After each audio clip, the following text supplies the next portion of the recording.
Yes, good evening, ladies and gentlemen. You're here with me tonight with the Speak Your Mind show. We're here live, community show. We're going to be interacting with you right off very quickly. I have a guest here with me tonight, so I'm going to introduce the guest pretty soon, and then we're going to get going. And I'm looking forward to a little dialogue tonight with our people from Anegada, Virgin Gorda, Josh Van Dyke, even some of the islands in between, Guan Island, Peter Island.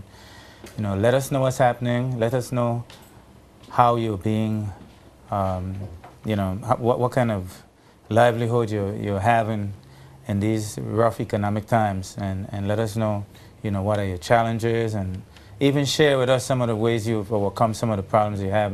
All of that is good on the Speak Your Mind show. It's a show where persons express themselves and where people, pass on information to people that wouldn't normally be able to do in other parts of the media. So I'm going to turn to my guest now and ask my guest to introduce himself. Come on, give me some good vibes for the evening, my good brother. Pleasant good night, Mr. Courtney. Good night, good night. Good night to the BVI. You've been here before, so this is nothing new to you.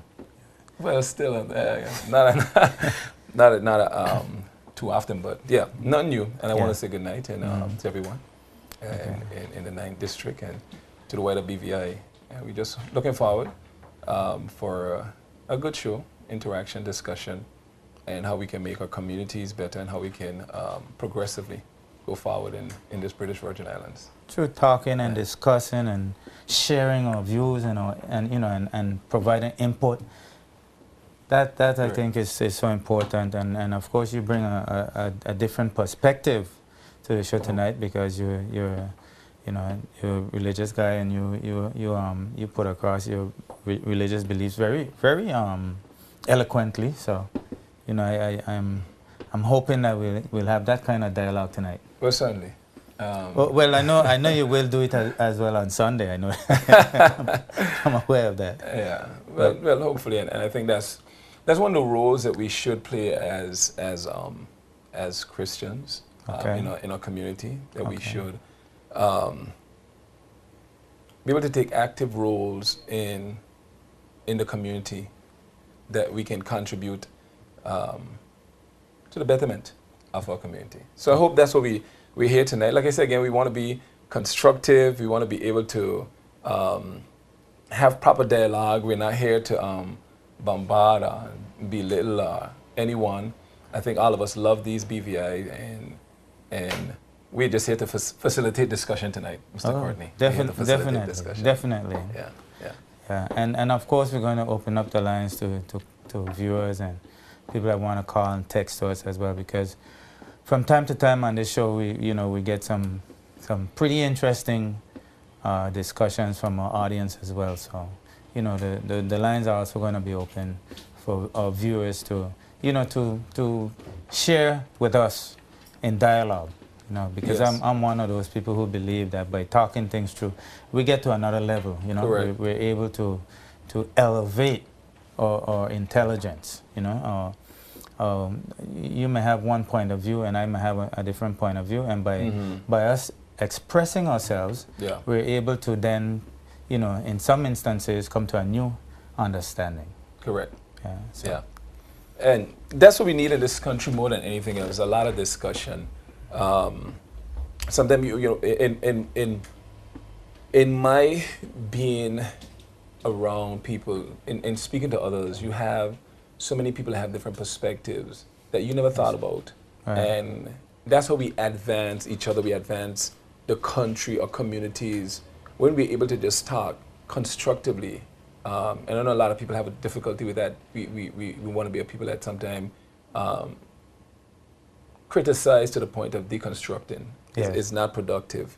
I'm one of those people that, you be frank with what you believe, and you say what you believe, but you say it in love. The very scriptures say, if you rebuke anyone, rebuke them in the spirit of meekness.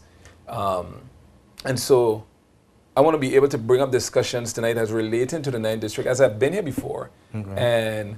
And we have, I've made mention of some things that was dear to me, and I think dear to our community. and I think it would be ungrateful on my part to not come and say anything. And so I thought it appropriate at this time to come and to just bring attention to some things that I think was addressed the last time I was here, Okay. and which has been done. And Okay. so those are just a few things I want to touch on. I thought some of the areas that we can, I think, in looking forward to the 9th district, which is a very strategic district that we can improve on. Okay. Well, So- just for information, Mhm. let's explain to people a little bit. We're Okay. talking about the 9th district. We're talking about Anegada, Mhm. specifically the Valley, Yes. North Sound, Anegada. That's the 9th district. Yes. And correct. and of course there's some challenges. There've been some challenges for years. Yes. Right. And of course you spoke about a few of them when you were here, Mm-hmm. and you expressed what you would like to see done. And I think in all fairness to our viewers, maybe we can go along that line with a little discussion and talk about the actual things and bring us up to speed with how things are.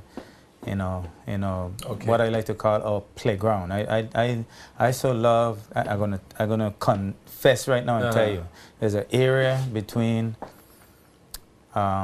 Sandbox, Bitter End, and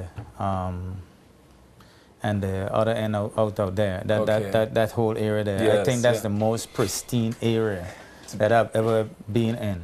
And Yeah. it is an awesome place for sailors. It's an awesome place for swimming, jet ski, diving. You name it. Yes. It's just to me one of the most awesome places that I've been in. Mm-hmm. And I think more of our people need to be able to appreciate that the way others come from away Correct. and appreciate it. I think that would be so great if we could just expose that to our people. Okay. Mhm. Well, I'm glad you touched on that, and I wanted to even mention that because I think once you talk about Natsang in Bitterroot and Sibarak, it's a beautiful area, extremely beautiful area that is there.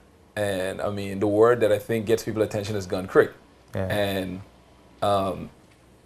we had a meeting some time back, and I think that I may have spoken there at the meeting, and I think I may have been kind of taken in a sense in the wrong way, but there was different views on Gun Creek in terms of the development of Gun Creek. Okay. And so I personally feel, Courtney, that the Gun Creek area, it's a very pristine area.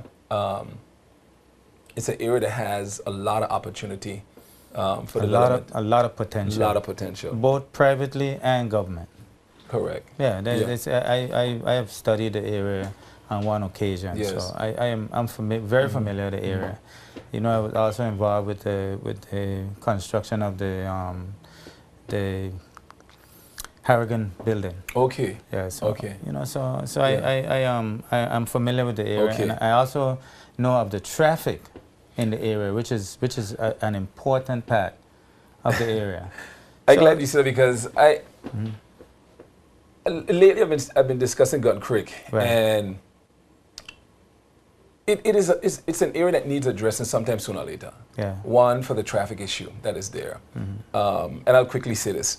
I think that we need to come together constructively and discuss Gun Creek. That, for instance, in the future of Gun Creek, I don't think we don't have the space to sustain the amount of traffic that is just being, that comes there on a daily basis. The workers. I think the area should be patronized a lot by the visitors. And even the visitors are having difficulty finding parking. So I think it's something that needs, I don't know if we need to encourage just more parking, but I think we need to, look at having a transportation system that is very efficient, that would allow people to, instead of driving to work, take the transportation system to work, and which would be a benefit to them and to the area in that it would help them save fuel. Definitely. Mr. Courtney. And Definitely. because I think if you add up the fuel bill that an average person drives to work, that goes to work and maybe on a split shift to those areas, the average fuel would be, it got to be within nearly $200, between $150 to $200 a month, if we can help. Probably more than that. Yeah, probably more than that with a gas vehicle up and down the hill. If we can help educate people that we are not trying to take away their rights, but we're trying to help them save money and be more efficient, and the area be more efficient. I think it's the area of discussion that would help people, to enlighten people that as a country, we all got to share ideas and help each other be more productive. So the Gun Creek area, I think one of the areas that needs to be addressed there is the parking, the traffic area. Now we may not need so many vehicles coming there because the tourist now that is driving the Gun Creek is having a difficult time finding parking. So the area needs to be addressed. And I think it also, the area holds opportunity for businesses to be developed there and to help our own people. But be that as it may, I don't know if it's my place as it is to speak as a single voice for Gun Creek. I still am limited with knowledge as it is. Yeah, but don't be afraid to speak your mind, you know?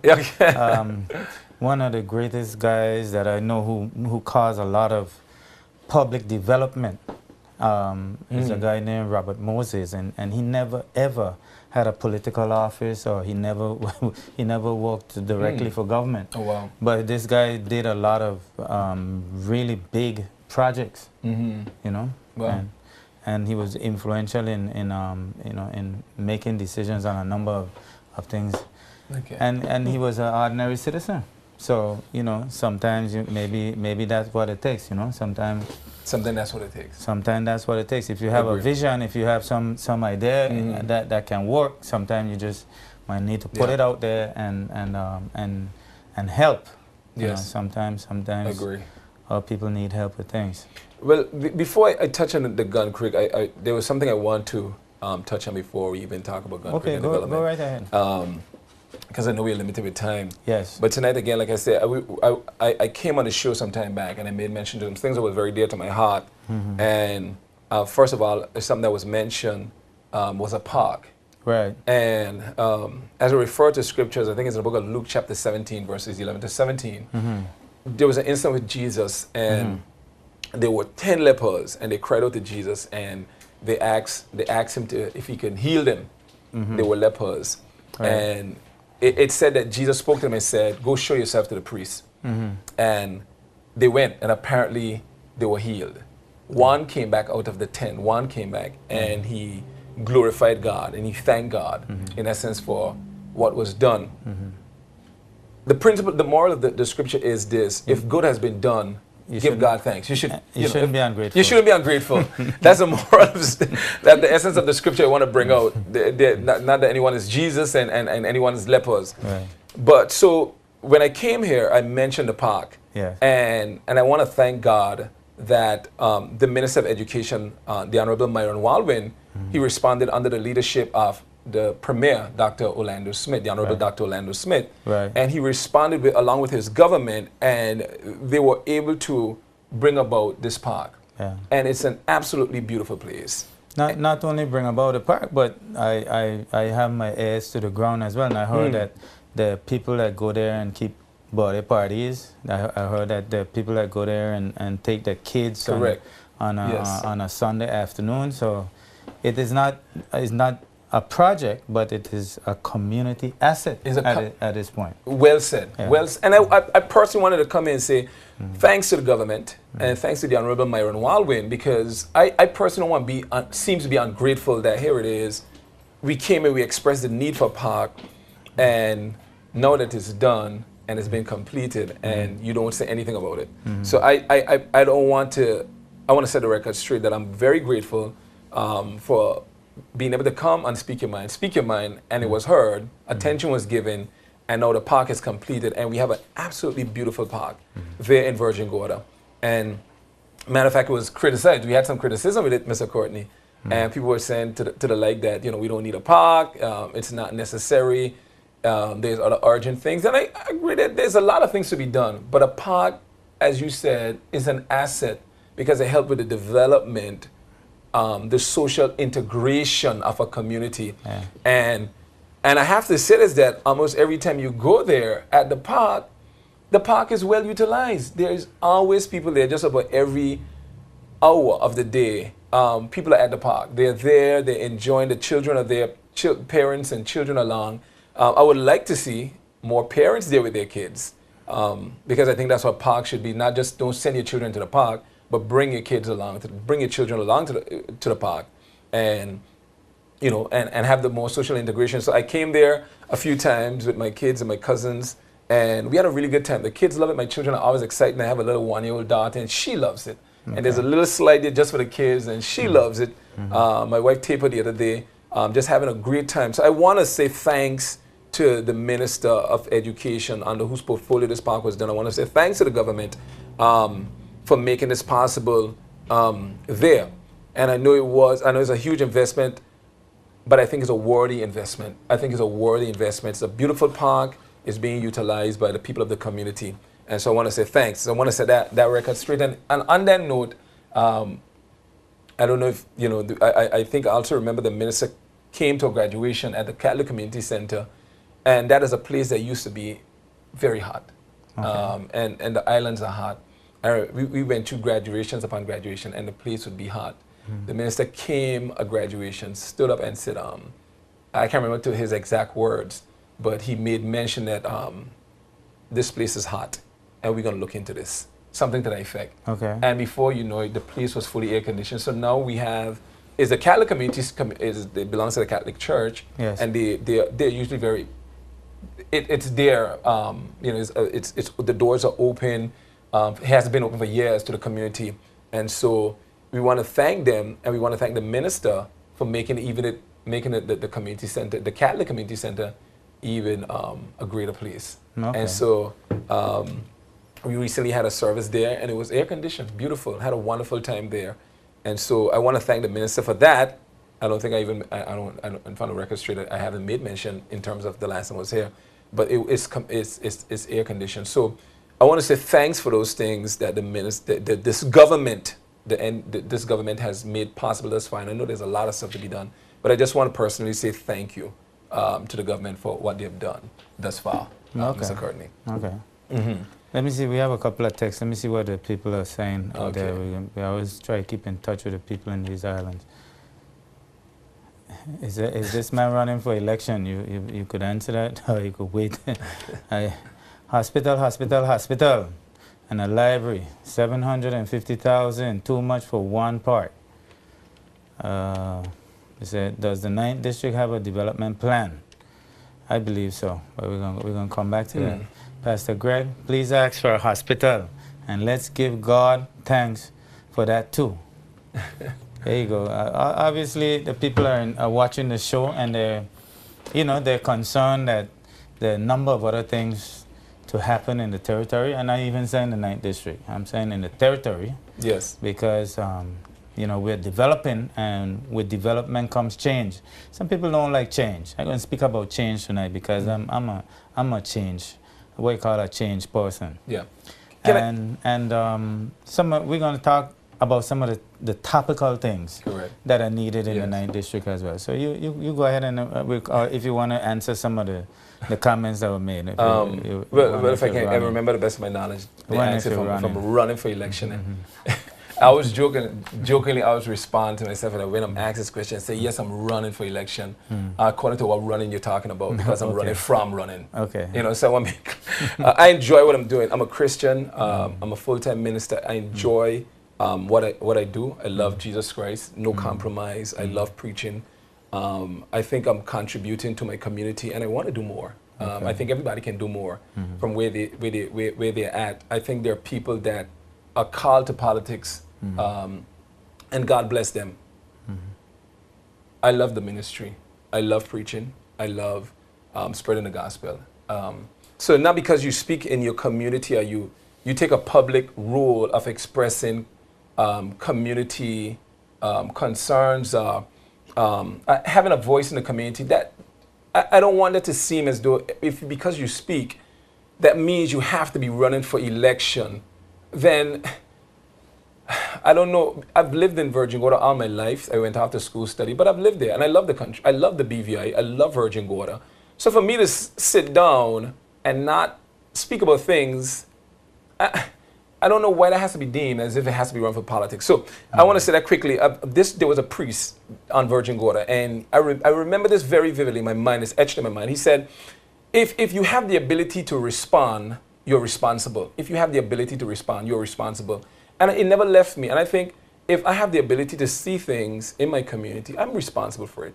Whether bring it to attention and have discussion about it. I'm reminded that Virgin Water doesn't have a newspaper, we doesn't have a radio station, we doesn't have a television station. So if I get the opportunity to speak to the wider community, I'll take the opportunity to do that. So I just want to wipe that off the table that, let us not bring this about running for politics, running for election. Secondly, the hospital, yes. We wore grace with a plan, a beautiful plan of the hospital. I'm not in government, and I'm not up to specs with everything, but we wore grace with a plan, a beautiful plan. The people voiced their concerns and their opinion of the plans. So we're waiting. I think Virgin Water need, when we say a hospital, I want us to be practical because Tortola, the main island, has a massive hospital still waiting to be finished. So I'm thinking to myself, if the main hospital hasn't yet been finished, completed, how is it even practical for Virgin Water to get a hospital as yet? I think we need to make sure priorities are in order and the main hospital is being completed, and that is a mammoth act of itself. So I would hope that we get a hospital, and I think the plan was there, and I'll hope Minister over that department, Honorable Ronnie Skelton. Honorable Ronnie Skelton. If you're listening, I think that Virgin Water, we are a growing society, and I think they already recognize that. I think everyone has recognized that Virgin Water has been developing and it's growing, and it needs proper medical facilities. For me, I think that also what the BVI government needs to be looking at, and the future government of the BVI, is to look at a proper air ambulance that on the sister islands, at least you can have a medvac that is quick and efficient. So yes, Virgin Water community, I am not naive that we need a hospital. I agree 100% that we do need the hospital. Maybe we need to make a phone call sometime soon and ask, the minister what's with the plans. Something else was mentioned, but I can't remember. Let me see what else. Knowledge. They were just asking about the hospital. They were asking about. Okay, the development plan for the 9th district. I'm not aware of that. I don't. And a library. Okay, and the library. Yes, yeah. There's a lot, and that's why we have to have discussion with the 9th district. In that, the 9th district do need a lot of things, and the library, yes. We need a bigger library. I think it's time. We do need a bigger library. Whether the one presently is expanded upon, yes. But again, this is where we have discussions, because I don't know what is pressing on the table, because the budget has to be spread between all the districts. So what do I say? There's need everywhere. I think every district can say there's need. And I think any government has to prioritize what need is necessary. So yes, I agree that we do need the library. And so maybe we need to have more discussion about that. This is an active show, so let me tell you, somebody texting and said, it's not about being ungrateful, Pastor Greg, it's what is important, and that was not a pack. I disagree. I wholeheartedly disagree, because and that's where we have varying opinions and expression. I happen to disagree. Okay, great. Hold that thought, right? Okay. Because we're under the gun for the supporters of this show. They want us to take a break. We're going to take a break for the sponsors, and we're going to be right back.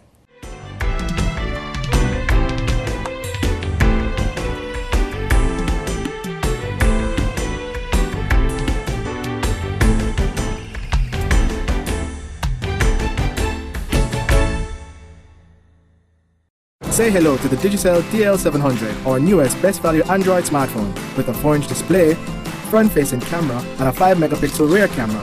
It's perfect for snapping and sharing. Plus, it's super fast, so you can do more, play more, and share more. And choose to download from over 1 million apps available in the Google Play Store. The Digicel DL700, the latest addition to the Digicel Android smartphone range. Make the smart choice. Be extraordinary. Digicel.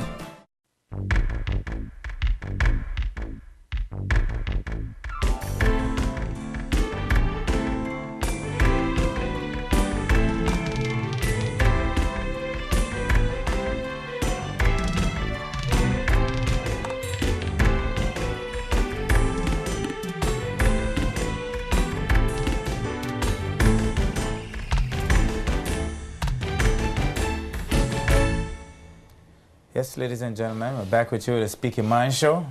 We're here, we're having a good time. I have to say a good time because I guess most people don't expect us to have a good time on this show, but we're having a good time. And Pastor Greg is here, and I stopped him from answering, but I'm going to put him right back on the spot. Let him answer, you know, because we're here to answer anything, all the hard questions, whatever you want to try at us. We're gonna take it and spin it around. As I was saying, Mr. Courtney De Castro, I cannot say that a park wasn't needed because that was, for me, the house that I grew up, the way I grew up with my mom was right close to the what we had as a park. And I'm looking at time and I'm saying, that's growing up years ago. I'm 36 years. And you had somewhat something that kind of served for the time, but we outgrew it. And you have nothing. And going off to the state studying in Florida, there was time that we went to the park, you had parks, and you realized the time that it's for social integration. When the time that I've been to the park, there was times I was able to meet people that I wouldn't have meet on a regular basis. I met there, met a young fella that I knew growing up, and just chat for a little bit, and was brought up to speed with what's happening in their lives. And I think a park for the kids, when I go there and see the excitement on the children's face and see my children and my nieces, my cousins playing and sliding and see the different children and the interaction, I see it as an investment into keeping the society together, where we don't grow apart, where we don't get so busy that we don't have time to interact and share, laugh together, have discussion together. So I see a park more than just slides and swings and plans. So people may debate the price. What can I say? I am not there. I don't know the whole nuts and bolts of it. Let's just say that's not your area. That's not my area. Thank you. It's not my area. What I wanted is a park, and I cannot say, this is where, as a community, and I love Virgin Gorda, because we can disagree and we can all shake hands tomorrow and say, listen, no enemies. You have your view, and I do not say that your point isn't important. I just think it isn't. I felt as though it was a necessity. I felt so. But the hospital, yes, I think we're going to get it soon, I hope. Okay. And if we can have further discussion on the hospital, the libraries. I felt that we need a bigger library for a while, studying in the library that I had at school. Okay. At my school. It was a beautiful library, and it was a place for quiet time and studying and reading, and Let's take a call. Let's see. Say, young people in Virgin Gorda need mentors so that they can think and have positive attitude. Yes? Agree. We need a lot of mentors. Just today I was having coffee at a location in Virgin Gorda, and I look at one of the business guys that is there, and his father had shared with me some of his challenges, and I looked at him and said, why, would you be interested in mentoring some of the youngsters? And there was another businessman that was there, and he's like, the kids are hard to mentor. I said, but we can't give up on them. They are still our kids. We can't give up on them.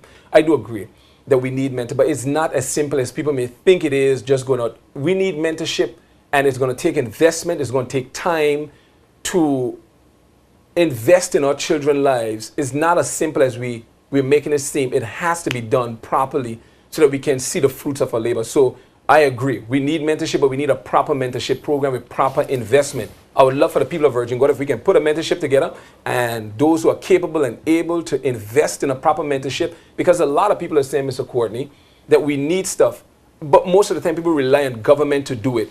I'm thinking there's some things that we can do as a community. If we see the need for it, let's come together. Let's have discussion. Let's put an interest where we think has the need. So let's not just say we need it, but what are we all individually willing to do for it, for all the youngsters? And the young people are dear to my heart. I know I can do more. I want to do more. But it's a lot of work. It's a lot of work. And I want to bring this up because we need a lot. And if we don't do something for our young people, we're going to lose our entire society. And that concerns me very, very much. It concerns me. And that's very dear to my heart because I'm seeing a lot of young people going astray. I just had a youngster with me today, and I met his mom, and his mom is like, he wants to work. And I was like, if he wants to work, come, I would do my best and see what I can afford to help him with because he has a desire. And I think for me, a lot of people in growing up, Mr. Courtney, they gave me an opportunity. When we were younger, Right. we'd walk to the marina, ask to wash cars, and people would give us vehicles to wash, and that kept us out of the street and out of trouble. Okay. And I knew for sure and for certain that if you were to go to the marina on a Saturday, you had a vehicle or two to wash. And I see the guy every time that helped us out, and I always thank him. I say, man, thank you for giving me a car to wash. And that helped me in a lot of ways. There are people that I can name that helped us when we were growing up. And I always remind them and said, thank you so much that you kept us out of the street and you were there for us. They weren't perfect, but they always allowed us to spend time with them. And like, for instance, there's something I don't do. I would not throw trash out of my vehicle.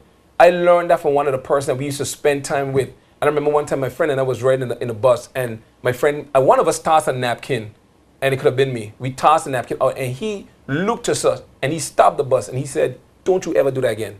Don't you ever do that again. This is a tourist destination. Do not litter.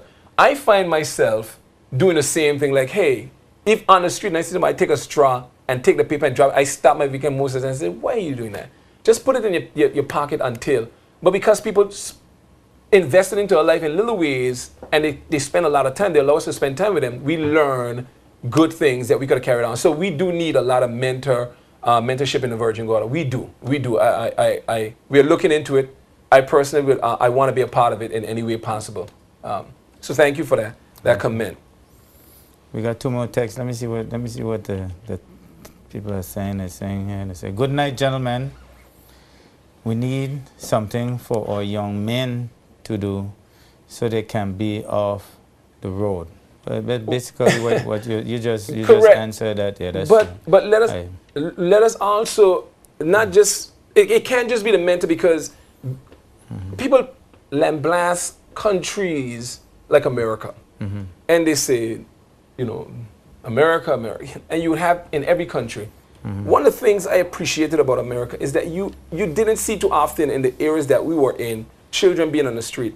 I often come across the road 10, 11 o'clock at night and see kids on the street sitting, where there's a few guys or not. And I'm saying, where are the parents though? What's happening to a society? Even going back to the park, their parents there with their children, and sometimes they're a whole host of kids there without parents. Where are the parents in our society? Where are they? So we can't just put it on mentorship, because it seems as though there's a set of people that get children and expect somebody else to raise them. It can't be that. We all have to work together. It takes a community to raise a child. We all have to work together. So yes, we need mentorship and things for young people to do. Parents need to be involved. And I would also say that the country needs to look at ways of working alongside, how do we say this? There needs to be more things. We need more than one basketball court, I have often said. We need more than not just a basketball court. We need tennis courts. We need racquetball courts. Maybe even a roller skating ring.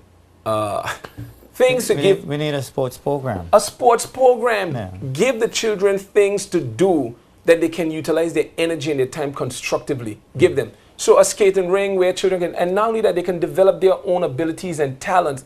Everybody's not into basketball. Everybody's not into soccer. And we are getting there, because Virgin, I got to say, the soccer program is really doing good. The people that are running the soccer program in Virgin Gorda and with FIFA and those involved, they seems to be doing a very good job. It's doing good on Tortola as well. Yeah, and the kids are loving it. Yeah. I still think we need more. Give us more. Help us with more programs. And even looking at, and this might be touching on a little bit of eggshells here, the pool at the school. Some people feel as though it shouldn't be done. I think it's still something to help develop those kids who are into swimming. Isn't it almost completed now? It has gone a long way. There's a lot of investment that went into that pool, and you have to give kudos to those who are responsible for building that pool and taking it thus far, because it's a major undertaking and a lot has been done. Just looking at it alone, I could only imagine the amount that has gone into it. I think as a community, we need to look at how do we take this forward? How can we make this work? And add this to the list of activities for a growing community such as Virgin Gorda. How do we make this work? So I do agree. I do agree that we need more things for the young people to do, the young men them to do on Virgin Gorda. we had a couple more texts here. It seems like we're really getting some texts. Said tennis instruction for kids on Mondays at Old Yard Village, $5 a year. $5 a kids on Monday at Old Yard Village. Was Yeah. the fee $5? $5 a year. Oh, really? Yeah. Oh, wow. Tennis instruction for Look kids. at that. Oh, wow, look on at Mondays. that. What ages? We need to told- find out what ages is it for all ages, because these are things that we don't have in Virgin. Like, getting the information out there, and that's what we need this for. This is excellent. And we're going to look into this because there was a young lady that I knew. She was from Australia. She was here, and she used to, on her time, she used to work at Lilix at one point, and at her time, she used to give tennis instruction. So I'm glad that something like this is going on again. Excellent. Thank you so much. So you see, the people out there in the community who are paying attention to what we're saying, and Yes. they're commenting on live, you know, in real time. Yes. Yeah. To what's And that's going on. good. Thank you so much for that. And that's what we want. The things, the activities that are available for our children and for the community.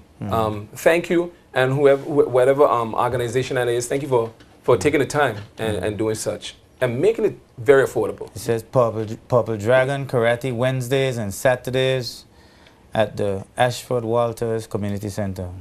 Okay. And that's positive again. You know, karate is martial arts where people learn discipline. Discipline. I say it 3 times, so you know that it is more than kick and fist. You know, it's really about discipline. Discipline. You expose young persons to martial arts, but you also expose them to how they can control themselves more. Yes. You know, because you have new skills. You Yes. learn how to be more. How to be more in control of yourself. I'm sure it has that facet to it. Yeah. And while the person just mentioned the martial art, you know, this is not I don't know how much freedom I have to, but I also want to make mention of the Sanctuary of Hope. They have a music school. Okay. So it takes us back to when we were growing up. Miss Leverns used to have a music school teaching piano. Okay. Now the Sanctuary of Hope has a music school there, and so I'm glad for that, because you know, I know a little kid that loves the instrument, and we were saying, man, we need to get them involved in learning and pursuing. So there are things on Virgin Gorda that is there, and you know, some things comes with a price and some without a price, but there are things, and I know that there's still more that can be done there for Virgin Gorda. Okay, I also want to make mention also, Mr. Courtney, tonight on I heard about the land committee in Virgin Gorda that has, and that's something that again I mentioned last time, and I heard that a committee has been formed. So I really want to thank again the minister for who's responsible for that area, for putting the committee together. And I heard that they're active. I heard that, you know, things are being done, and the names that I've heard of that's on the committee, I know they're great people. I know they're responsible people. I know that there are people that love Virgin Gorda, and they're going to do their best. But I just want to throw this in here. I want to be, I'm not going to be excited until, and this is not for me personally, I want to know that, I want to hear when that person gets that piece of property, title and deed, you know, for their property. Not just that we are meeting. Because this is there. I once heard by a great author, he said, whoever owns the land runs the country. Whoever owns your land is who basically runs the country. We need our young people to get property. For me, why is this important, and why I would belabor this point over and over, is for me I realize Psalms 90, verse 10, Psalms 90 and 12, the lifespan of a man is 3 scores and 10. Psalms 90 and 12 says, so teach us the number of days, that we may apply our heart unto wisdom. Time is going. I met a friend the other day, Mr. Courtney. We went to school together in primary school. He saw me, and we were just chit-chatting. He's like, Greg, what about, you know, what were you doing with land? I was like, you know, those kind of things make my heart kind of like beats a bit faster. It's like, I remember him playing as kids, and we are talking and saying, we have family. He has a family, he's married, he has a child. And people are looking for land. It's not like land is selling. And so I don't want anyone to get a wrong idea, like that people are just laid back and lazy, that they don't go out and pursue land. The properties that are selling, our people could hardly afford it. we need this to be, and I know, and I'm not, and I hope this is not taken wrongly. I have all due respect for the Minister of Natural Resources, and I believe to the best of my heart that he's doing his level best, and those working with him and alongside him to make this come through. At the same time, I also, time is going so fast. I was just speaking, you know, to my mom, and I was writing something, and she said, today is, you know, March 28th. You know, the day when I wrote it, she said, it's March 28th already. She said, look at that, the month has already finished. You know, and soon it's just going to be going into the third month of the year. And I'm saying, time is going. It is going. Today is the 1st of Today is the 1st of March. We're in the third month. Time is going. And if we aren't careful, we will reach down to November. And things that we set our heart to is not yet accomplished. I want us to, if there's any way expediting and pushing this thing, I want to see our young people, especially those who have families, have children, looking for a home. And while we're talking about home, can I just say this? Please don't overbuild. It's none of my business to say what people can afford and build, but please don't overbuild. Don't overbuild. You know, I often say it ain't yours if it's by a loan. If the bank owns it, it really ain't yours. So please don't overbuild. But build smart, build wise, use the land so that you don't lose the land. But I want to see our people get property. In those areas. We have some beautiful areas. Pastor George, all what you're saying there is very good advice for our young people. Yes. And I hope that they're taking it as seriously as you're saying it, because, you know, ownership of your own property and your own home, you know, I think you're saying it better than I could say. It amounts to building a country. It amounts to building a country.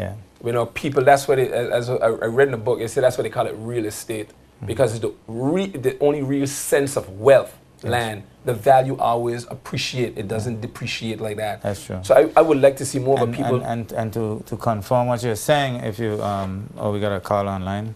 Yes, good evening. You've reached Speak Your Mind. Go right ahead, please. Good evening. Hello, good evening. How are you?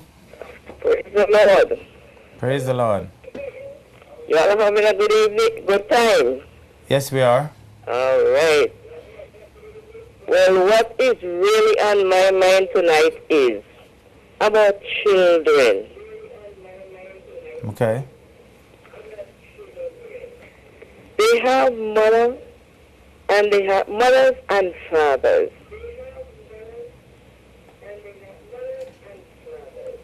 And the children are just out there.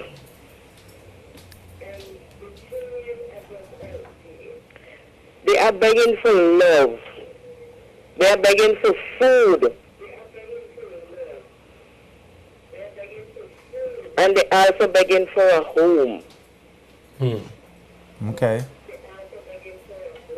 What I am saying tonight is,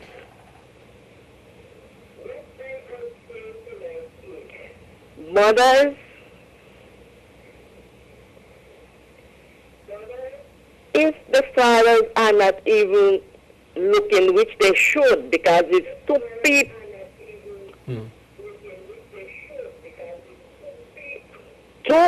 Two people who make those children.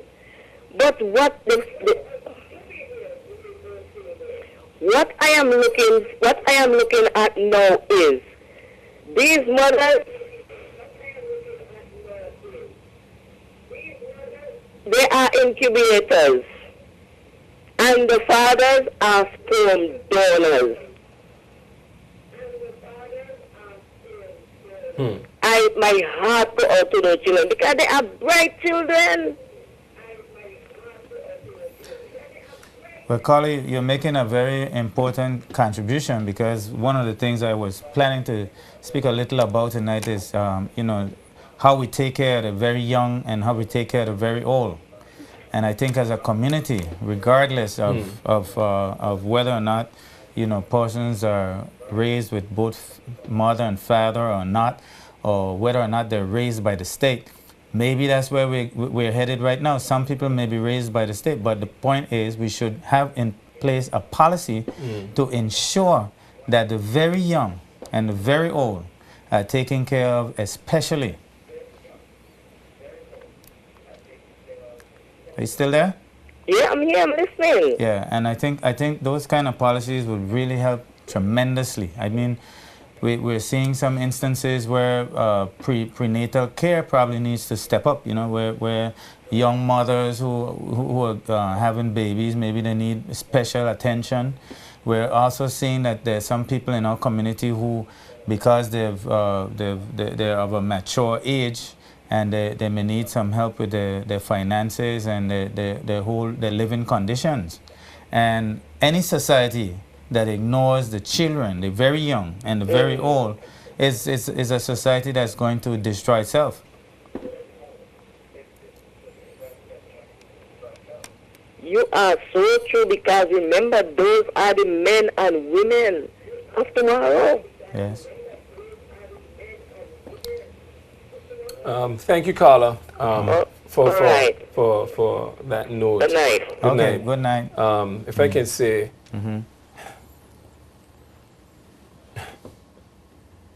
there's so much variables that is involved with society, where we have a lot of children that needs a lot of care and attention. It's not a simple approach to a fix-all. I think the very scriptures has said so. In the last days, there's going to be children getting children. If a child is getting a child, there are going to be repercussions beyond repercussions. However, once a problem has faced us, is not for us to focus on how the child has come and all that. What can we do? I look around in society, and I'm not exempt from this either, and I ask myself, when we see children, what can I do? It cannot be that we need. I'm not being hard on the caller at all, but I hear this so often, that we need to look out for society. But the question we have to ask, what can I do? What can I do? Because a simple thing like stopping and talking to a child and asking them, how are you doing, and putting your hands on their shoulder, making sure that, if you cook a bit extra, we grew up in a culture where people are told, like, cook a bit more because you don't know who's going to show up. Yeah. Looking out for people and make sure that you get something to eat, and, can I offer you, whether it's a drink or, you cook an extra. If you notice that somebody has a need, let's see how we can meet that need, because the sages of old, Christ said that, where have you, when they asked and respond, where have we seen you naked and didn't, clothe you? Where did we see you hungry and didn't feed you? When were you in prison and we didn't visit you? And he said, to the least you did it unto these, you did it unto me. We have a moral responsibility when we see a need to meet that need. And as like the priest has said, he said, if you have the ability to respond, you are now made responsible. So if I see that somebody's hungry, I can't just say, boy, there's a lot of hungry people. What can I do to help the hungry? If I see somebody's in need or hurt and is broken, what can I do?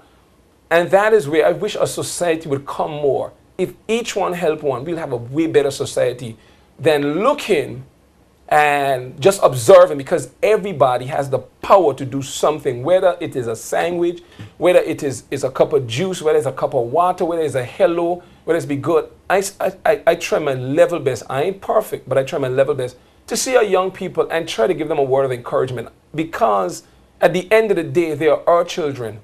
It's not just your child. I want somebody to look out for my child. I'm going to try my best to look out for somebody else's child, where we can all see a need and try our level best to help with that need. So the more of us, as we see this need in our society, how can we help one another? How can we meet those needs? And I think if we start thinking, what can I do? And not just think and talk about it, but love is an action, and it's going to take action to demonstrate that you love. It's going to take you making a sacrifice. It's going to take you making a move. Let's do something about it. Let's do something about it. But thank you again, Carla, for bringing that to our attention. Thank you so much. Greg, we're moving right along. Yes. I was going to bring up some topical ones that I've heard about. Well, let me just move them out, and then we're going to move on. But there's one here that I know about that was Public Works. They were supposed to move Public Works on Virgin Garden. And it's moved. It is moved. It is Okay. moved. Public Works is moved. And they were supposed to develop an old people's home. Okay. And they were supposed to separate the The dock, dock. Mhm. from the tourists and the concrete. Yes. What we're going The to do is cargo. we're going to take a break for the sponsors that make the show possible. And after we finish the break, we're going to come back and we're going to deal with those issues.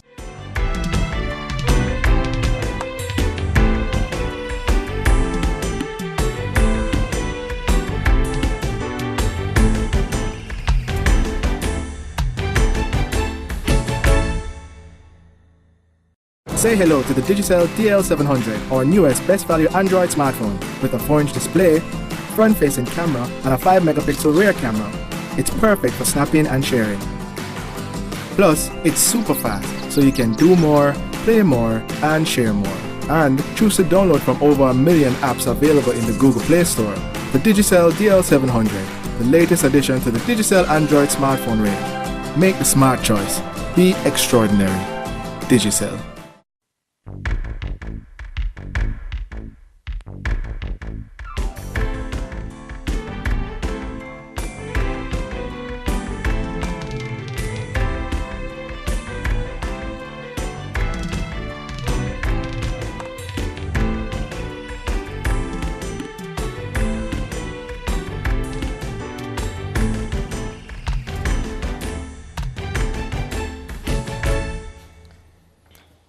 Yes, ladies and gentlemen, I'm right back with you. The Speak Your Mind Show. We had a number of texts there that I was trying to catch up with while we were off air. The texts are there. We're going to try and get to them in a minute. But we're going to continue chatting here with Pastor George here. He's going to continue chatting us up a bit. We were talking, before we went for the break, we were talking a little bit about some of the things that are happening on Virgin Gorda. And we were down to the dock to separate the tourists from the cargo. Yeah. And that seems to be an ongoing discussion. So Okay, so we had mentioned that the Public Works... we mentioned that the Public Works had moved. That was yeah, moved. yeah, They're moving to their own location. The new location. And the old people's home. The old people home. I don't know if they had any progress on that. We had, well, one of the concern there with the elderly home was that the public work, the noise for sure was a disturbance to them, and you know the garage, the oil, and you know the noise and stuff like that. So But, that was, in an that essence, was to relocate them to a place. okay. And I may not be too aware of to the build a relocation. facility On Virgin Gorda. On Virgin Gorda. Okay, I may have heard about it, but I'm not too aware of it. So I think they were in a well advanced stages Okay. of doing it. all right. Yeah. Okay, and then the separated dock. Well, there was a meeting early on last year about the dock and about plans. So we're hoping to see those plans, I hope sometime soon. Can I say this? I was talking to a young lady who works around those facilities, and she said something I wanted to mention. I thought was a brilliant idea. She said, what we need here from the experience that they have working around the docks area is that one of the things I would like to, and I hope that they have it in, is that tourist board has an office at a dock, just like Tortola Road Town. When you come in, there's a tourist board location, I think at this one here, that when the majority of tourists that comes in at the Virgin Gorda dock, there's a tourist board that can help educate them on things to do and places to go. So I wanted to throw that in. And we need a dock. Virgin Gorda is becoming a lot more busier. The Bats is a hit with the cruise ships. The Bats is a number one spot. Number one spot. Yeah, it's a number one spot. So, you know, and I like to say this about the dock and even the Bats. We need to look at, because I read in the news sometime that everyone can, the civil service, the government cannot hire everyone. And I'd like to say those areas such as the entrance, the port of entry, the Bats, we need to sit down and have proper dialogue, discussion. How can we make these places more feasible, that the amount of tourists that is trafficking through them, that we can invest in them to create more jobs? I think for Virgin Gorda, the dock area, there can be proper investment as it is developed to help create more jobs. One of the main issues with the dock is the cement bag and the tourists don't mix. It doesn't mix. No. I agree. It does not mix. We have outgrown it. In the days it we- was, but it has been outgrown for some years now. And just today I was talking with a colleague, and I was saying that the high-end tourists that we get is one of the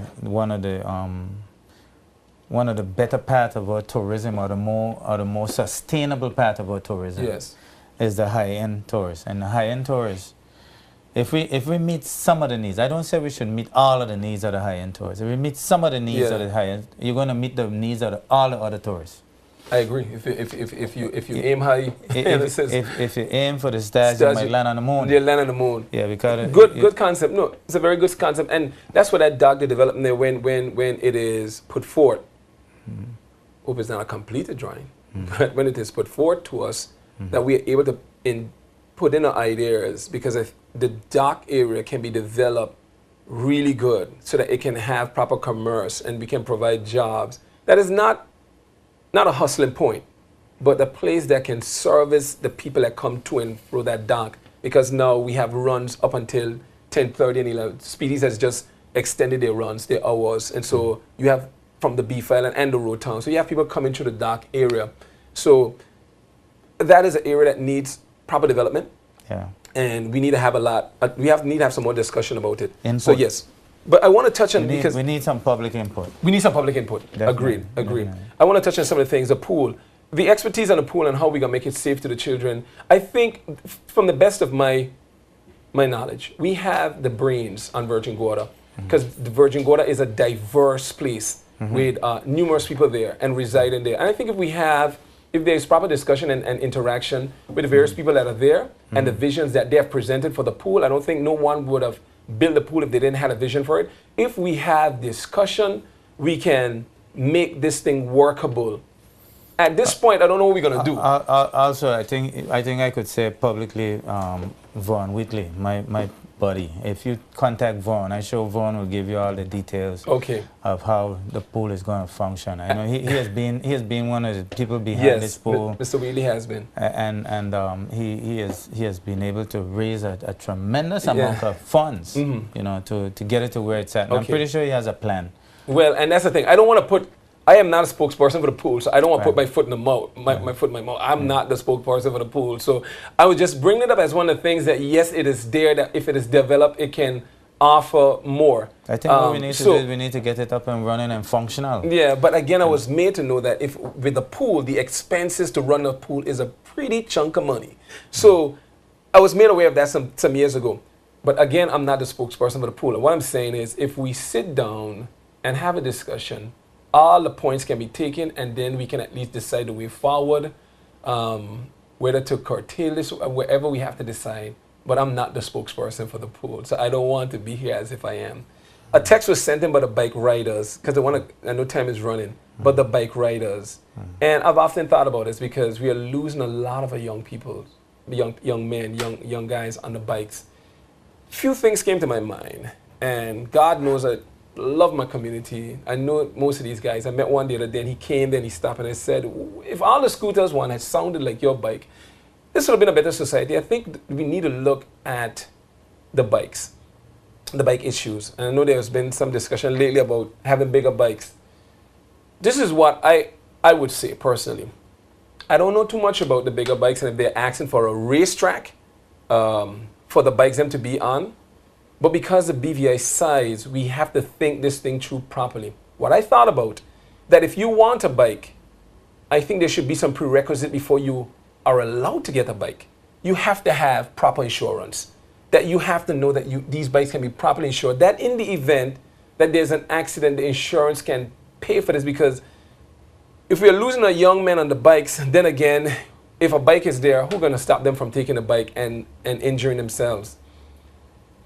But one, I think the noise is an issue with these bikes. The islands are so small, and these bikes are so loud at times.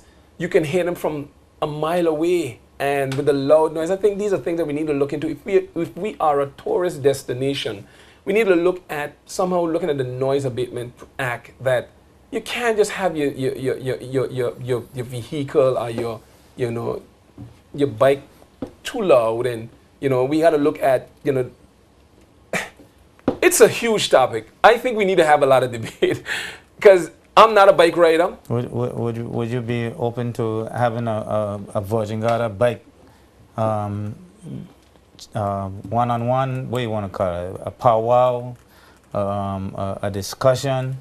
Well, I don't know if we have so much of a problem in Virgin Gorda with the bikes. I know one of the things for me that stood in the Virgin Gorda. There are a few people The noise. I have to say to my bike riders, I think the noise is a bit loud. I've been here and I've seen some bike riding, and these guys maybe could ride professionally on tracks. But we have to be very careful, because the empirical evidence is that we are losing young men and good young people. We are losing. We got to be very careful that we don't regulate this properly, and our young people don't get too excited. Because I once owned a motorcycle. I had a 125. A teacher had owned it. I purchased it from the teacher. He left. And my days of riding a motorcycle, the thing about a bike is that the more speed you give it, the more exciting it feels. Freedom. It's freedom. And I remember my mom wanted me. She said, sell that bike. Every day she would want me. And I remember something clicked in my mind. It's like, Greg, if somebody's wanting you over and over, that is a warning sign that it ain't too good. And I remember selling that bike. And I think it was one of the best things that I personally did for myself. I'm not saying if I should sell their bike. There are very responsible people on bikes, and I respect that. They're very responsible people. I've seen people that are responsible. They're riding a motorcycle. They're very responsible. But whether there's a class, a briefing class, if you're going to get a bike, if you're going to get a license, there need to be some kind of briefing class. Just like I think that there's this guy, Guion, that does the bicycle safety course. Whether we put in place some motorcycle, scooter safety courses, and we educate our people about the danger, even though it may seem like a safe thing, it can be a danger to your life and to society, to the other pedestrians and users of the road. That's a very good idea, to have some kind of education for people about bikes, because a lot of things have changed about bikes over the years.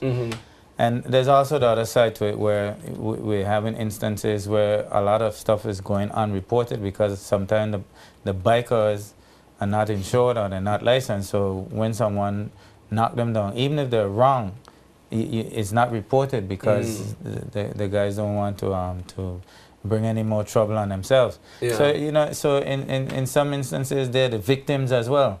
But it is not an easy issue. It's a lot of issues concerning the bike. And then there's the one that you mentioned, which is important, which is freedom. Are you free to ride, or is this a restrictive thing that's put on by one age group against another age group? You talk about size. Anguilla's a little smaller than us. They have you could ride any size bike in Anguilla. Right next door in St. Martin, you could ride bikes. St. Thomas, you could ride bikes.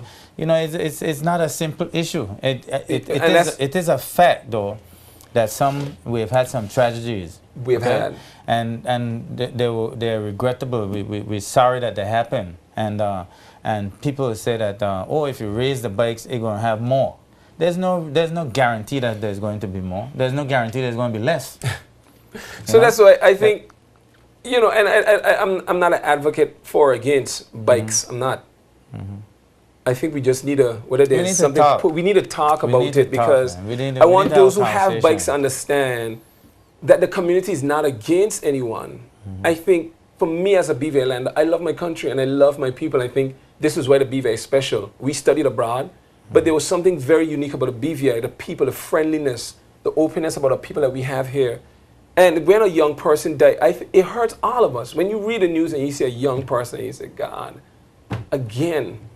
It hurts you. How can you not, how could you not feel that, even though we may not have been related, we may not have spoken together, anything like that, but it's a BVI lander. It's one of us. It's just like a U.S. soldier. A life is lost. It's like a U.S. soldier. If a U.S. soldier, a country soldier dies, there are people that mourn their loss. And so we recognize that when we lose our young people, I'm thinking, guys, there goes leaders and the human resources of this country. You cannot underestimate the power of one person.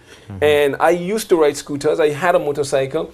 And my friend and I, we laughed about it, because I remember one time we were riding a scooter and the gas stuck. And we were trying to stop the scooter and we couldn't get it stopped. And I had to reach over, heading straight into the lamp pole, and I had to turn the scooter and it flipped us. He got glue in his face. I got damage on my knee. And to this day, I still feel pain from my knee. But I thought to myself, if I didn't break that, if I didn't snap the handlebar, we would have both crashed into the pole. Right. God knows. So I'm just saying, we were young and we were excited. We didn't understand the dangers. You think that it was just a scooter. It can't be that fast. So I just think we need a lot of education. We need a lot of discussions about the scooters. So maybe I don't know how much of a dilemma it is on Virgin Gorda. I don't know how big it is on Tortola. So maybe we can have discussion about that. And quickly, also there's brought about the electrician, about land. Oh yes, yes. You know, the electrical connection. The electrical connection. Somebody said they hope that they're fair with the land. No, definitely. I understand what the person is saying. You go and you build a house. Yes. And it's in a remote area or area where there was no electricity before, and you apply for a connection and you get a bill for $13,000 Yes. or $15,000, and to me that's you know the way that is done, I think it needs to be reviewed, and I think it could be corrected if government would intervene. And you might be laughing because I say if government should intervene, but hear me out good. The corporation is a separate entity from government. Yes. And they operate a business. So somebody has to pay for it. The money isn't going to come from nowhere. Okay, and right? this way laugh is okay. And it's a one-time intervention. Yes. Where if I'll give you a good example. Right now, a lot of the lines, the electricity lines, are run cross country. They're not run along the road. But now that we have roads, you can run the lines along the road.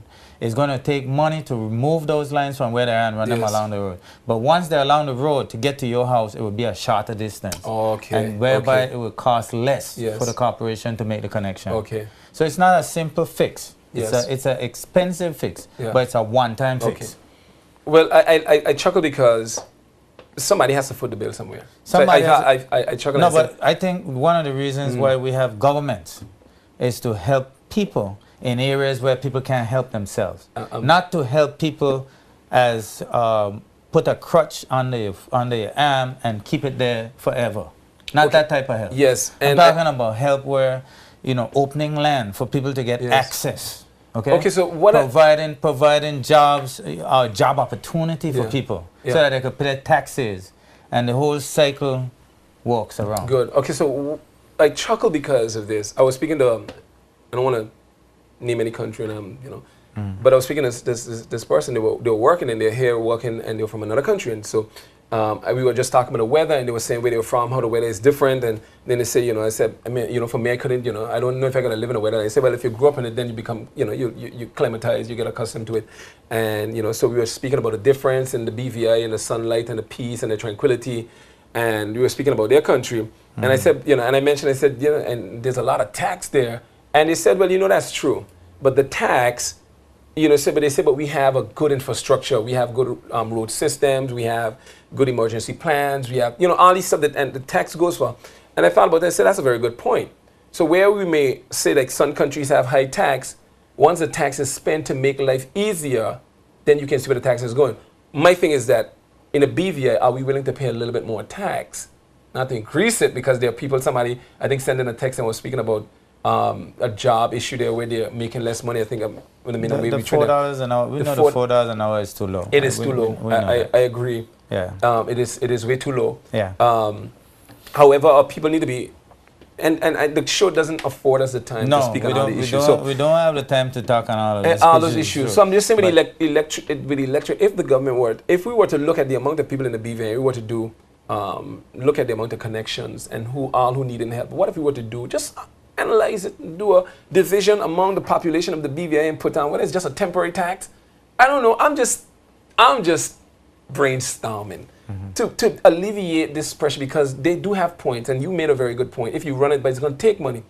Can the country afford this? So if we can, it makes like, because when you do get a piece of property, according to where it is extremely expensive, and especially if you're a young person, you're a new homeowner, you don't have the finance.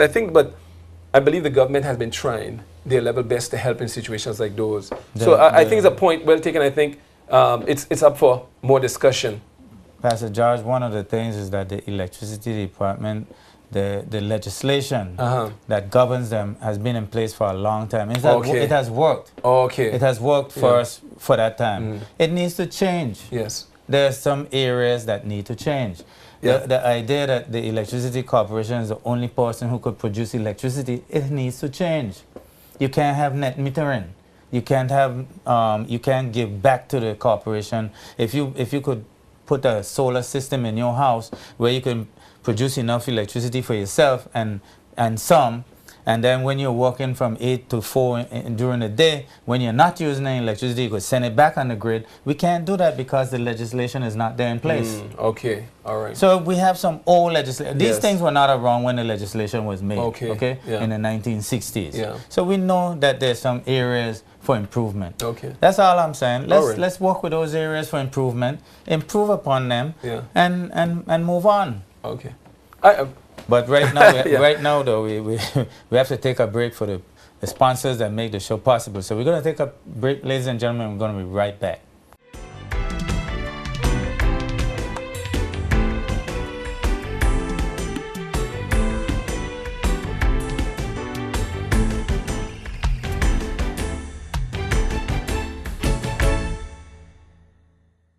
Say hello to the Digicel DL700, our newest best value Android smartphone with a 4-inch display, front-facing camera, and a 5-megapixel rear camera. It's perfect for snapping and sharing. Plus, it's super fast, so you can do more, play more, and share more. And choose to download from over 1 million apps available in the Google Play Store. The Digicel DL700, the latest addition to the Digicel Android smartphone range. Make the smart choice. Be extraordinary. Digicel.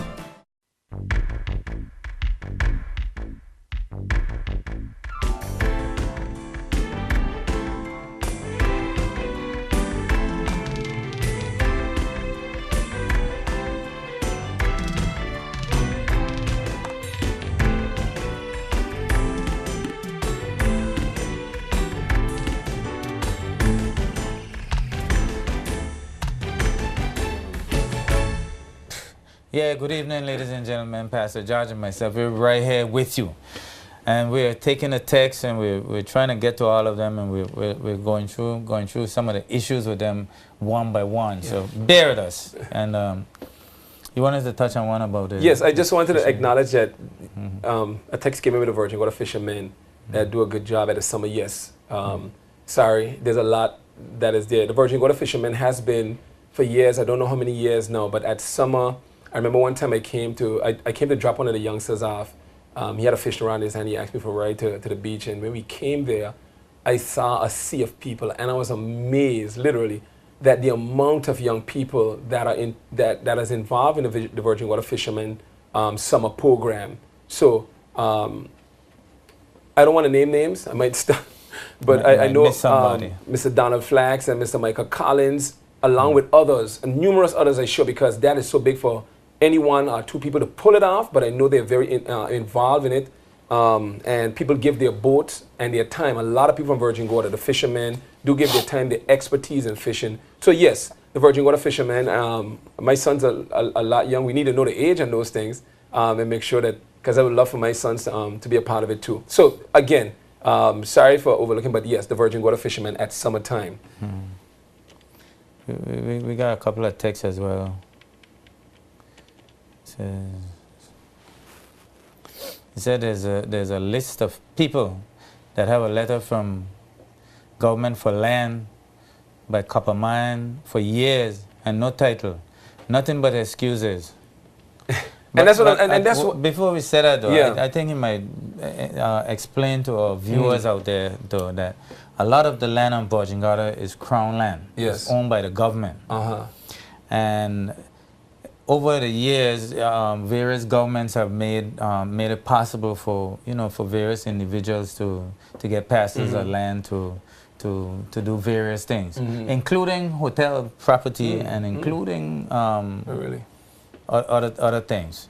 So it is I would say it is a work in progress because it has developed over a period of time. Well, I think that they're referencing to one point in time where people were given letters, but they haven't yet gotten the title. And I think that's why I mentioned that I don't want to know that we're meeting, but I want to see people get titles indeed and get our young people in their homes. You want action. I want action. Yeah. Is that another text that came in? Parents need to be held accountable for their children. We are living in an era where parents are getting away with too much. Laws need to be put in place to ensure that parents are doing their job and doing it well. And I agree with the text that came in with that, because, and I was saying in America, they lambaste America, but America has laws. You don't see children out on the road after curfew. You can get locked up for that. Parents need But to be held up. you mentioned curfew. We don't have We curfew. don't have a curfew. We don't We have a curfew. need a curfew in the British Virgin Islands. We need But a curfew. I think you need to explain what a curfew is, though. You know, a curfew can be a number of things. In some places, a curfew it means you can't come out at all. Okay, right? okay. A curfew, a curfew that I think that you're talking Yes. about, and one that I would endorse as well, would be one where young children who are under the age, Yes. are not allowed out of their parents' house at a certain time. Without being accompanied. Especially to nighttime functions where adult information Not a good is point. being put Very out. not a good point. Very good point. Well taken. Okay. Say no more. Hi, as a young man in North Sound, I applied to the government for land to do business. I was going to do the forest garage in North Sound. As a fellow business student, I hope nobody don't steal your thunder. For professional services for vehicles, and I was refused because they didn't know me or my last name was not a local one. Well, I wish you good luck, my brother, but that's something that happened. It said, Pastor, you need to look out for people. I guess that's personal for you, my brother. And we had another text here. That says, we dealt with that one with the fishermen. We have another one here now. You guys want to develop Virgin Gorda, but what about Anegada? Anegada, there to me. We need to see some works being done on Anegada. Anegada is being left alone for too long. I think we need to see a development. We need to see a number of development plans. And development plans don't necessarily mean that you're going to get development, but you can start planning, you can start putting investment ideas together, you could start meeting with the community and discussing it. So by the time you get to actually doing the plan, implementing the plan, it would have gone through a number of stages and a number of developments. And I think that's what we need. Please, I need advice. I'm working with a man that owns a restaurant, and he is married. He always wants to have intercourse with me, and I don't, because I want to stay and work to take care of my children back home, and I'm afraid if I don't do it, he will fire me. And he talks to me like a dog all the time. I work every day, and he only pay me $1,000 a month. Help me. I don't know how to leave. I'm working with him for 5 years, and I can't take it no longer. I would suggest that person, that you should probably call us off air, or if you could call past after something like that. Someone like that probably need to talk to counseling. Correct. And if you have a local, if you have a minister, local counselor or pastor, I would say talk to them and get some advice, or seek some legal counseling advice. There's some legal counseling people around who can help you in that area. I like to go to the, as much as possible, go to a pastor. We want to mitigate things and understand things, and sometimes we take certain advice and it becomes inflammatory and it blows up out of proportion. So if you can speak, if you attend a church, bring it to the attention of your pastor in confidence. And of course, I'm going to let you handle that, because you're much more professional in that area than I would want to be. Yeah. Okay. And I think that is a point, though, that we need to look at in this community, though, when it comes to counseling. And I've been saying this for years. If you know you're not a professional counselor, I'm speaking to our viewers out there, you know you're not a professional counselor, and you come across an issue that requires professional counseling, send it up to the next level above you. And that's what Pastor is saying. And I totally agree with him.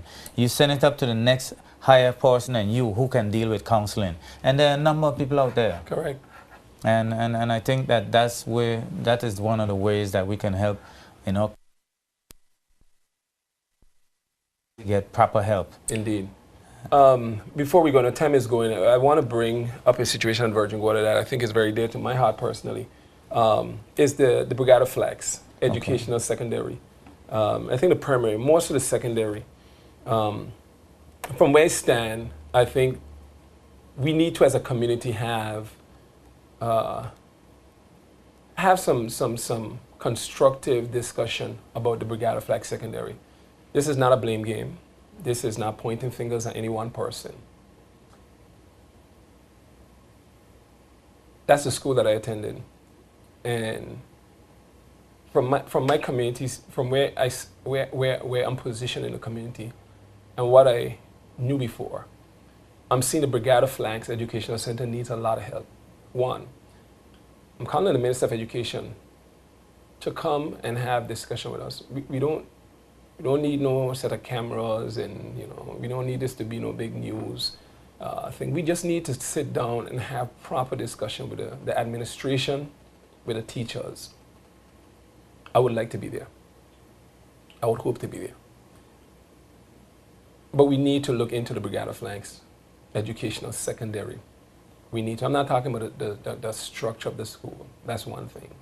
We're talking about the way the school, the feedback we're getting, the administration aspect. Yeah. We are hearing feedback from the community, and I'm seeing the young children. I want to say this, as parents, our children leave the house at about 8 o'clock, gets back home at about 4, some later with the extra activities that they have. A child life is hugely influenced by school. I have children. My children sometimes correct me, Mr. Courtney, and said, my teacher say. Oh yeah, once teacher said Once that's teacher it, say, it's like gospel. Yeah, you can't get Not past even that. pastor say. No. My teacher say. Mm-hmm. and sometimes we just smirk and we gotta, it's like we gotta take out the phone and get permission from the teacher, because once teachers say, this is golden rules. Mm-hmm. This is the amount of influence a teacher has in a child's life.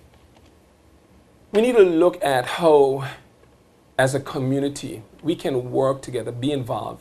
I know the minister had said something about school boards. I haven't heard anything about it afterwards. I think it's a brilliant idea. I think it's an idea that needs to be explored, where we have school boards and people that have a vested interest. I'm not talking just for position, and have a vested interest in our young people and care about them. Because if we lose the time at school, we lose the time to influence and to nurture and to point in the right direction. And what I'm seeing here, I'm seeing that we are missing the mark. We are missing the mark. And I've said in sessions where it seems as though there's always a blame game. And one section of the school blamed the one that had them previously, and the one that now have them blame that one that had them previously. I went off to college and I knew that there was stuff that I didn't know. I didn't have much time to blame high school and primary school and early childhood education. I knew I had to pick up the pace, and my teachers, my educators did as best of a job to help all of us. Everyone needs to take responsibility wherever they are to do a better job, to do an excellent job in our children. The children, the older I'm getting, I'm realizing more than anything else. And I used to think this was overplayed and overdone on words when people say youth, but the older you get, the more you realize the importance of the next generation. If we don't reach them now, this BVI is going to suffer immense repercussions, immense. I don't say this lightly. I'm not speaking of omen. I'm not wishing bad for our country. We need to properly, and I know the Minister of Education has been working, and his team along with him, and having all the plans, and I'm not an educator. Where it stands from a community standpoint, interacting, and you can do more. But we need to look. I want us to have a discussion with our schools, and in particular the secondary. That's when the children are about to come into the workforce. That's when they're about to step into the next stage of life. This is, as a community, they're either going to go after college, or they're going to be hired by someone. Are they going to sit on the streets? Are they going to be at home? We have an opportunity to sit and to constructively look at how this is being done. How are they learning? We need to hear from our teachers. What can we do as a community to make this thing function to the best of its ability? We don't want just something good. We want the best schools. We want the best results. We want the best students. We want the best to end with our school. And so the show is about it, and I will leave that, Mr. Courtney. And no, what you said is quite correct. We have to want the best for young people, whether they want the best for themselves or not. We, the people, I think the ones who are here right now. Yes.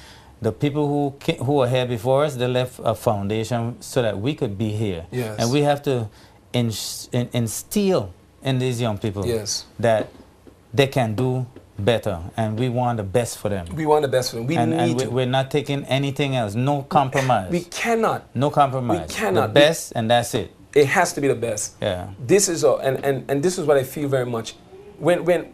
If we do not do something with the center where the children spend the most time with their lives, and that is school, from about 8 in the morning to about 4 in the afternoon, they spend the time. By the time they come home, it's to, tidy up, get something to eat. Pastor Gregory, we have to hold them accountable. We have to hold the people who are there with them accountable as well. Yeah. And that's why I commend the whole thought of a school board, that we need to get school boards. And we need a school board. We need people that are there. And we don't want we don't want the administrators taking it personal, anything.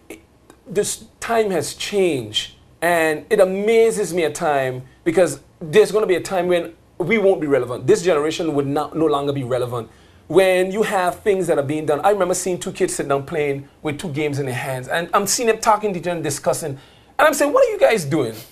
And they tell me they're paired. And I was like, what? They're paired. They're racing each other. Yes. First time, you had to wait your turn to play Donkey Kong when you finish. Now people are actually racing each other, and you can see me on my screen. Technology. That's technology. Yeah. There's going to come a time when I won't be relevant to this generation. I can try to keep up and be as relevant as I can, but that's why even in the Word of God, there were patriarchs that was still alive, but the Bible never spoke about them. The others came up and the attention were on them, even though they were alive. God in his wisdom knew your time had passed. I used you.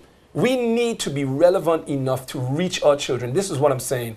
We need to look at other modules, other ways, other constructive approach to make sure that education is reaching the children, and we approach it holistically. So I don't want anyone to feel as though anyone is attacking the teachers, the principals, any of that sort. We need to invest properly into our schools. And I want to touch this, and maybe we're going to discuss this a little bit more later on, but I'm putting the plea over there. Well, Greg, we had a wonderful show. I'm going to have to wrap up the show in the little time that we have left. So I must say we had a very good show. We introduced the topic. We were talking about some concerns in the 9th District. We touched on a couple of them, the Gun Creek Park, the park, the hospital, the library. Man, we were on a roll. We even talked about Virgin Garden mentorship program, the possibility. We talked about a little bit about the public works being moved, the old people's home, talk about the separation of the dock on Virgin Garden, probably the idea that maybe it might have one dock for tourists and another dock for cargo. We don't know how that's developing, but we're waiting and we'll see what happens. We talked a bit about the education at the Brigada Flex School and the fact that mention was made of a school board, but it hasn't happened as yet, but maybe it's still in the making. We had a very good show. We had a number of texts, we had a number of calls as well. And all in all, I think we had a very good show. Any last words you want to leave with? I want to thank the listening public very much for contributing to this show. I think we had a very good show. I hope we can do this again sometime. But we can just have discussion and see the positive way forward. And I want to tell you, I want to say to the listening audience, to my district, Anegada and Virgin Gorda, God bless you, and we love you.